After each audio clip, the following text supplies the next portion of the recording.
ನಮಸ್ಕಾರ ವೀಕ್ಷಕರೇ, ಶ್ರೀಗರಿ ವಾರ್ತೆಗರಿಗೆ ಸ್ವಾಗತ.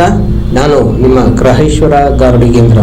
ದಿನಾಂಕ ಡಿಸೆಂಬರ್ 31, 2025ರಂದು ವಸ್ತು ಪ್ರದರ್ಶನ ಆವರಣದಲ್ಲಿ ಅಮ್ಮ ಫೌಂಡೇಶನ್ ವತಿಯಿಂದ ಫ್ಯಾಷನ್ ಶೋ ಹಾಗೂ ಸಾಂಸ್ಕೃತಿಕ ಕಾರ್ಯಕ್ರಮ ನಡೆಯಿತು.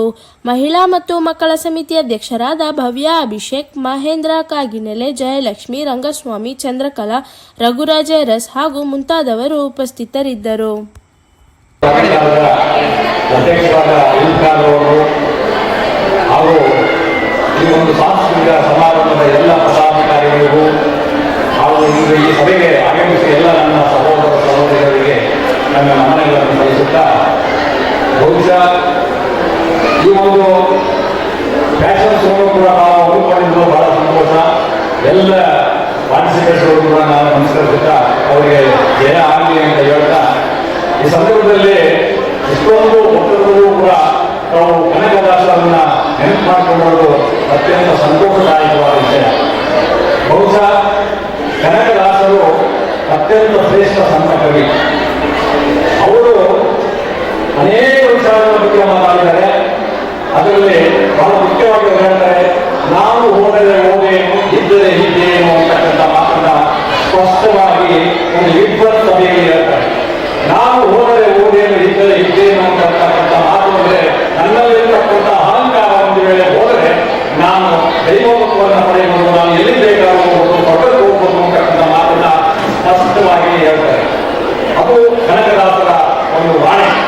ಬಹುಶಃ ಕನಕದಾಸರನ್ನು ನಾವು ನೆನೆಸ್ಕೊಳ್ಳೋದೇ ಆದರೆ ಇಂದು ಮೈಸೂರಿನಲ್ಲೇ 2 ಕಡೆ ನಡೆದಂತಹ ಒಂದು ಘಟನೆಗಳನ್ನ ನಾನು ನಿಮ್ಮ ಮುಂದೆ ನಾನು ಹೇಳಲಿಕ್ಕೆ ಇಷ್ಟಪಡ್ತಾನೆ.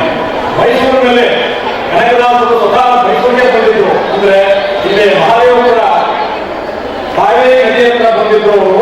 ಬಹಳ ಅವರು ಇದ್ದಾಗ ಕಾವೇರಿ ನದಿ ಹತ್ರ ಬಂದು ಅಲ್ಲಿ ಅವ್ರು ಏನ್ ಮಾಡ್ತಾರೆ, ಈ ಕಡೆಯಿಂದ ಆ ಕಡೆಗೆ ದಾಟಬೇಕು ಅಂತಕ್ಕಂಥ ಪ್ರಯತ್ನ ಪಟ್ಟಾಗ ಆ ಅಂಬಿಗ ಅವರನ್ನ ಆ ಒಂದು ದೋಣಿಯಲ್ಲಿ ಕುಳಿಸಿಕೊಳ್ಳಿಕ್ಕೆ ಅವರು ಸಹಕಾರ ನೀಡಲಿಲ್ಲ. ಬಹುಶಃ ಯಾಕೆ ಅದು ಆಯ್ತು ಆಮೇಲೆ ಅವತ್ತು ಅಂತಂದ್ರೆ, ಅವರು ಒಳಪಟ್ಟೆ ಮತ್ತು ಒಂದು ಹೊರವಾಗಿರ್ತಕ್ಕಂಥ ಬಟ್ಟೆಗಳನ್ನ ಹಾಕೊಂಡಿದ್ದಾಗ ಯಾರು ನಿಮಗೆ ದುಡ್ಡು ಆಗೋದಿಲ್ಲ, ನಾನು ಕೂರಿಸ್ಕೊಳ್ಳೋದಿಲ್ಲ ಅಂತಕ್ಕಂಥ ಮಾತನ್ನ ಹೇಳಿ ಆ ದೋಣಿಯಲ್ಲಿ ಅವನ್ನ ಕೂರಿಸ್ಕೊಳ್ಳಿಕ್ಕೆ ಆಗಲಿಲ್ಲ. ಅದಾದ ನಂತರ ಕನಕದಾಸರು ಅಲ್ಲೇ ಪಕ್ಕದಲ್ಲಿದ್ದಂತಹ ಜಮೀನಿಗೆ ಹೋಗಿ ಒಂದು ಬಾಳೆಯನ್ನು ಕೇಳ್ತಾರೆ. ಬಾಳೆಯನ್ನು ಕೇಳುವಾಗ ಆ ಜಮೀನವನ್ನು ಕೂಡ ಬಾಳೆಯನ್ನು ಕೊಡದೇ ಅವನ್ನ ವಾಪಸ್ ಕಳಿಸ್ತಾನೆ. ಆಗ ಅವರಿಗೆ ಮತ್ತೆ ಅವರಿಗೆ ಚಿಂತೆ ಆಗಿಲ್ಲ. ಮತ್ತೆ ಪಕ್ಕದ ತೋಟಕ್ಕೆ ಹೋಗ್ತಾರೆ.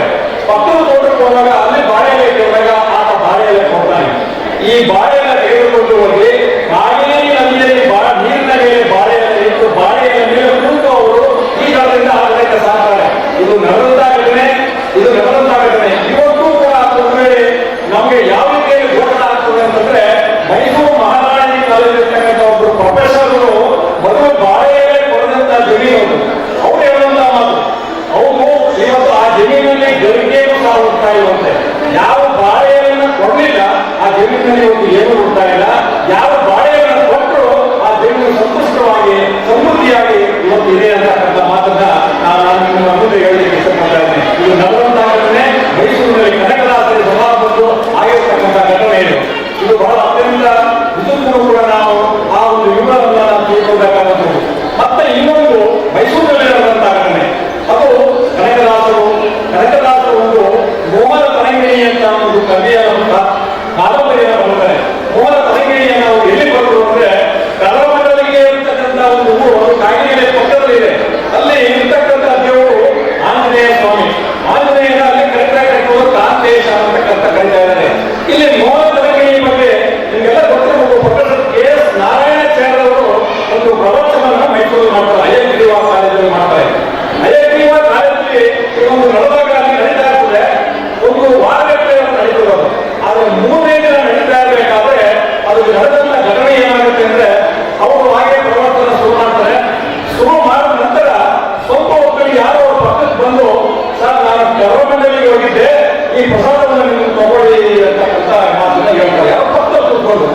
ಆಗ ಪ್ರೊಫೆಸರ್ KS ನಾರಾಯಣಾಚಾರ್ಯ ಬಗ್ಗೆ ನಿಮ್ಗೆ ಗೊತ್ತಿರೋದು ಬಹಳ ವಿದ್ವಾಂಸರು, ಸುಪ್ರಸಿದ್ಧ ವಿದ್ವಾಂಸರು, ಇಡೀ ಜಗತ್ತಿನಲ್ಲೇ ಗೊತ್ತಿರ್ತಕ್ಕಂಥ ಮಹಾ ವಿದ್ವಾಂಸರು. ಅವ್ರಿಗೆ 10 ನಿಮಿಷ ಸುಮ್ಮನೆ ಕೂತ್ಕೊಂಡ್ಬಿಡ್ತಾರೆ. 10 ನಿಮಿಷ ಮಾತಾಡೋದಿಲ್ಲ. ಯಾಕೆ ಅಂತ ಅವಾಗ ಹೇಳ್ತಾರೆ, ಎಲ್ಲಿ ಕಲಮಂಡಲಿ, ಎಲ್ಲಿ ಮೈಸೂರು, ನಾನು ಕನಕದಾಸರ ಮೋಹನ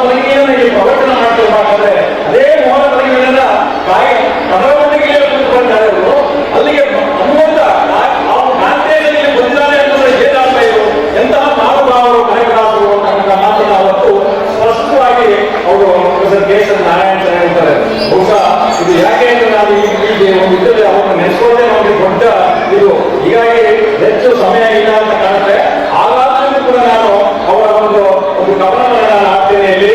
ಈ ಕವನವನ್ನು ನಾನು ವೆಸ್ಟ್ ಬೆಂಗಾಲ್ ಕಲ್ಕತ್ತಾದಲ್ಲಿ ನಾನು ಆಡ್ತಾ ಇದ್ದೇನೆ. ಆ ಕಲ್ಕತ್ತಾದಲ್ಲಿ ಆಡಿದಾಗ ಅಲ್ಲಿ ನಾನು ಮುಂದೆ chief secretary of West Bengal government ಅವರು ಕುಳಿತಿದ್ರು. ಈ ಒಂದು ಆಡನ್ನ ಕೇಳಿದ ನಂತರ ಅವರು ಹೇಳಿದ್ರು, so it's a very fantastic song by Kanakadasa, so I want to learn my childrens ಅಂತಕ್ಕಂಥ ಮಾತನ್ನು ಅವರು ಹೇಳ್ತಾರೆ. ಗಂಟೆಗಳಲ್ಲಿ ನಾವು ಹೊಸ ವರ್ಷಕ್ಕೆ ಕಾಯ್ತಾ ಇದ್ದೀವಿ. ಈ ಸಂದರ್ಭದಲ್ಲಿ ನನ್ನನ್ನು ಈಗ ಆಹ್ವಾನ ಮಾಡಿದಂತ ಮಹೇಂದ್ರ ಸರ್ ಅವರಿಗೆ ಧನ್ಯವಾದಗಳನ್ನು ತಿಳಿಸ್ತಾ, ಕನಕ ಈ ನಾಡಿನ ನಾಯಕ, ಕನಕ ಈ ನಾಡಿನ ನಾವಿಕ, ಕನಕ ಕನಕನೇ, ಅವರಿಗೆ ಅವರೇ ಸಾಟಿಯಾಗಿರ್ತಕ್ಕಂಥವರು.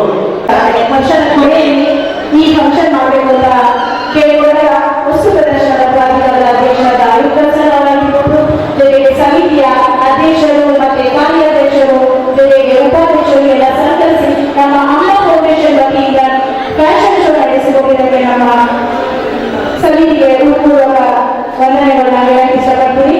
ಮತ್ತೆ ಮುಂದಿನ ವಾರ್ತೆಗರಿಯಲ್ಲಿ ಭೇಟಿಯಾಗೋಣ. ಶ್ರೀಗರಿ, ನಿಮ್ಮ ಮನದಾಳದ ಗರಿ. ನಮಸ್ಕಾರ. ಶ್ರೀಗರಿ, ನಿಮ್ಮ ಮನದಾಳದ ಗರಿ. ಶ್ರೀಗರಿ, ನಿಮ್ಮ ಭಾವನೆಗಳ ಗರಿ. ಶ್ರೀಗರಿ, ನಾಡಿನ ಹೆಮ್ಮೆಯ ಗರಿ.